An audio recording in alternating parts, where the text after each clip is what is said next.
So today I've got with me Tyra Abdallah. She's a rock star PT. She's an all-around fantastic PT, but she's got a specific knowledge around women's health. And today we're going to talk about how that can relate to back pain that you might be having as a woman. So women are very different and they have different needs. And one of my passions is fulfilling those needs and doing everything I can to empower them and help them do the things they love to do.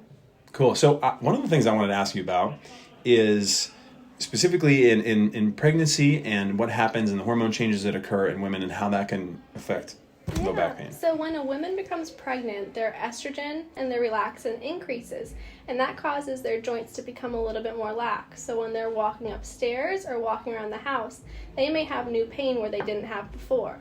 Okay. All right. So I want to ask you about the other end of the spectrum, right? Because hormone changes occur in pregnancy, and obviously as women age, in menopause, that can become an issue too, right? So I'd like to hear about what that means. Yeah, so postmenopausal brings a whole new issues for women. It's because of our estrogen decreases.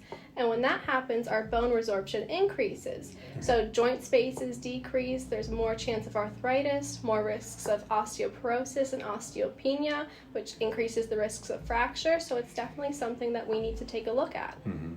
All right, so the other thing that I wanted to ask you about, I know that you have a specific knowledge in this. I really only know about it being a really big issue mostly because of working with you, and that's pelvic floor dysfunction. I know that's a big part of what women are specifically dealing with, and a lot of them don't even know that they're dealing with it. So can you explain that? Yeah, so pelvic floor dysfunction covers a variety of different issues, from incontinence to constipation to going too often to pain.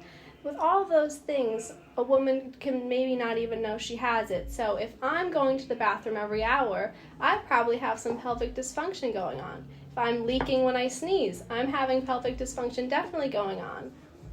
Okay, yeah. So how do all these things, like, obviously they're a part of being a woman for most people. Can you explain really what can be done? Yeah, so these issues are definitely a part of being a woman, but they don't have to be. They could be fixed. So exercise, moving around, going to physical therapy, all of these issues can be addressed, and a woman can increase her quality of life and be empowered to do the things that she wants to do. Cool. And I know that's what it's all about for you. That's what it's all about for us is putting people like you in front of people that need help. And these are obviously very specific issues that need to be addressed. So thanks for coming on. Thanks for having me.